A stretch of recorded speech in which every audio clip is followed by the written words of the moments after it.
So almost exactly 6 years ago, I started posting here on YouTube with some Borderlands content, and I posted a few videos here and there, and then I ended up posting a video that is still to this day my most viewed video, and that was glitches that still worked back in 2019. I feel incredibly old at this point, but with Borderlands 4 coming here in September, I thought it'd be a great time to jump back into Borderlands as kind of like my main game as something that I'm going to be covering here on the channel. So I want to do a Borderlands summer. I'm just going to be posting a bunch of Borderlands content from now all the way until the launch of Borderlands 4. And then we're going to just be flooded with Borderlands 4 content.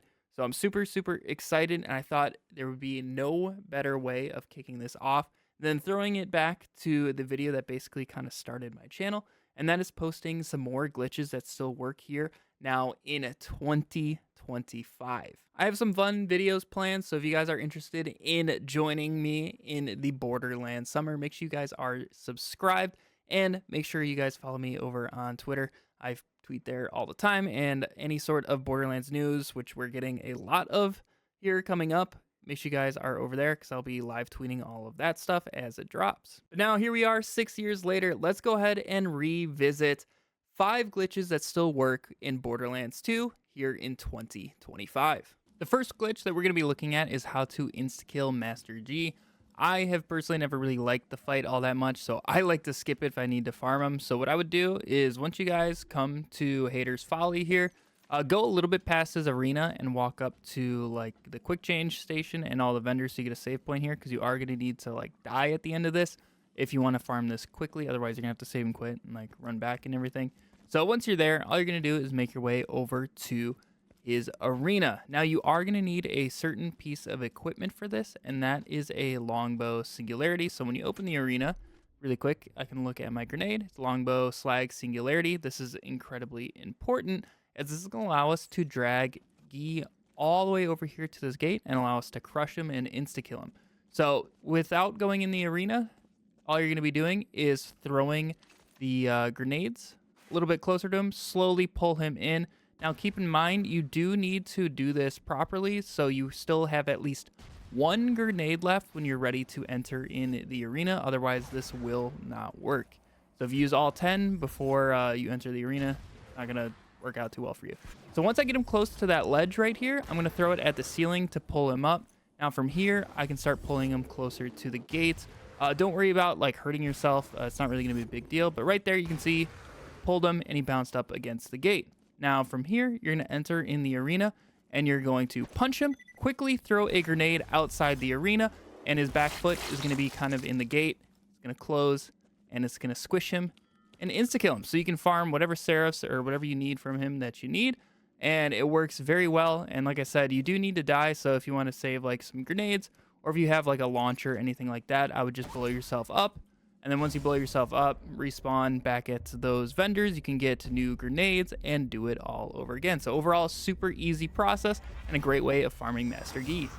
Next up, we're going to be looking on how to get infinite money shot on Salvador. Now, some things that you can use with this that are going to work really well would be a Chaotic Evil Monk class mod with +6 and a money shot would be really nice, and a B shield. Those are going to really help out your damage, but the only requirement that you're going to need for this is a Vladoff launcher where it says consumes reduced ammo per shot. And then you're also going to need a weapon that does not consume more than 1 ammo per shot. So if you get like a redundant weapon and it's consuming 2 ammo per shot, you won't be able to do this. It has to be 1 ammo. But from here, what you're going to need to do is make sure the Vladoff launcher is in slot 2 or 4 because it has to be that left hand. Now let's see how this actually works. So if we go into our gun zerking, as we can see, right now my weapon isn't doing any ammo, and that's because this is actually active right now. So if I shoot my launcher, now it's going to be consuming ammo. So this is going to be the state you're going to want to be in. So if your weapon is not consuming ammo, make sure you shoot your rocket once and you'll start consuming ammo again. But you're going to get this down to 1 ammo. Essentially what you're going to do is shoot your right-handed weapon and then immediately follow it up with the rocket shot. So I'm quickly going to shoot and just continue holding that fire button. And here, now we just have infinite money shot until our gun zerking runs out. Now, obviously, I wasted most of that gun zerking just kind of explaining the setup. But if you're killing enemies and getting Gunzerking time back, you can stay in that forever, and it works really well for just dealing insane amounts of damage really, really quickly. Now let's look at easily my most used glitch in this entire game. I've done this for so long. It's really helped me out, especially when I used to play on console and I needed to level up like alternative characters and things like that. And all you're gonna need to do is have these Marcus missions down in the Sanctuary testing range to like burn the Vandal, shock a Vandal, things like that. You have to make sure that you're not going to be actually completing those missions. So like for me right now, I'm on Burn Vandal. I need to make sure I'm not burning him at all because I need this mission active. Because when we do end up killing this enemy, what's going to happen is they're going to die and you're going to get XP and they're going to come swinging back out and you could get infinite XP like this. But there's a much quicker way of actually doing this. I didn't have this mission active on my Salvador, so I can't show you exactly, but you'll get the idea. So let's go ahead and first get back in there with the Vandal, because that will be how we actually set this up. Now, there's a very easy way of doing this, and that's when Sanctuary is in the air. If you come back over here into this corner, we can actually start jumping up from here. So once you're here in this corner, you're going to be looking at this little part of the wall that's sticking out here, and you can jump up there. It's going to be a little tight, but you can just barely lean on there. And then you're going to be jumping for this door frame. You're actually going to be going through this roof. So if we jump this way, I'm over here out on the door frame, and then I can jump up here onto this corner. Now we just need to get into this box. We're going to be jumping into that corner there. All you need to do is a sprint jump that I somehow failed. Now all you need to do is a simple sprint jump across this gap here onto this wall. And then once you're here, jump towards the wall down here and just hug alongside of it. Go between the vending machine. Don't go too far or else you're going to end up kind of falling through. And so just hug the wall all the way around. And then there's really only like one kind of difficult part. And that is right here on this corner. You cannot go very far without falling off. So just make sure you just ever so slightly go until you can just barely move forward here. Here you can see kind of the spacing. And then we're back here with the testing dummy. Now, if I was on Salvador, what I could do is just set up like infinite gun zerking with a lady fist that's essentially going to be one tapping this enemy. And then what you could end up doing is jumping up onto the actual target itself like this. You come over the enemy here, and then you just set up your controller, your mouse, whatever you want to be using to just hold down the fire button for you. And essentially what would happen is you would instantly kill this enemy over and over and over the moment that they spawn. And that'd be the absolute quickest way of giving infinite XP. So if you loaded in on like split screen with an alt, so say you had your like actual split screen character as the Salvador that's leveled up, then you could set your main account to be like whatever you want to level up and get into like an end game state. That would be a really good way of doing so. It's personally what I always did when I used to play on PlayStation, and it worked really well for me. I would just go AFK for a little bit, come back, and I would have a character at max level. Because this game is pretty grindy for XP, not gonna lie. So this is a very useful glitch that you can end up using for very good uses. This next glitch is going to allow us to get essentially infinite recharge shield on Gage, and it's very simple to set up as well. You're going to be unequipping a shield to start this. The higher capacity shield that you have, the more likely it is that you're going to be next to Invincible. So like the antagonist here is going to work really well for us. So we'll try that one out. But once you do have zero shield equipped, what you're going to do is be next to a fast travel. And then what you're going to do is call in Death Trap, hover over here, and then once he does that shield and you see like the blue aura kind of expand around your character, is going to where you're going to swap to the new zone. Now from here you can equip your shield, and essentially what's going to be happening is you're going to be recharging that shield constantly, and then you can stack this as well. So we're going to go through here in a second and just go through that again, and we can get even faster shield recharge. So once these guys start shooting me, you can see my shield is just instantly coming back. Unfortunately, they were shooting some shock, so it didn't look quite as good, but right there, he hits me, instantly getting that shield back, and that's just with like one stack. So we can do that again here in just a second. So I went ahead and stacked it a few more times. This is going to be my third one here, and we're going to go back to the beatdown and see how we fare against the same enemies. So let me put this down. get ready to go to the beatdown. So he's put the shield on me. I'm going to travel. I'm going to re-equip that antagonist shield here. Once I put that on, if it would work, here's the antagonist. And as we can see right there already, the shield was recharging so much quicker, and that was just with 3 stacks of this. Unfortunately, you get this sound butt here. We're taking very little damage for the most part. We are getting some like health damage on underneath, but I'm still not even fighting these guys. And you can just keep stacking this and essentially become invincible, which is pretty cool. Let me stack a few more just for fun.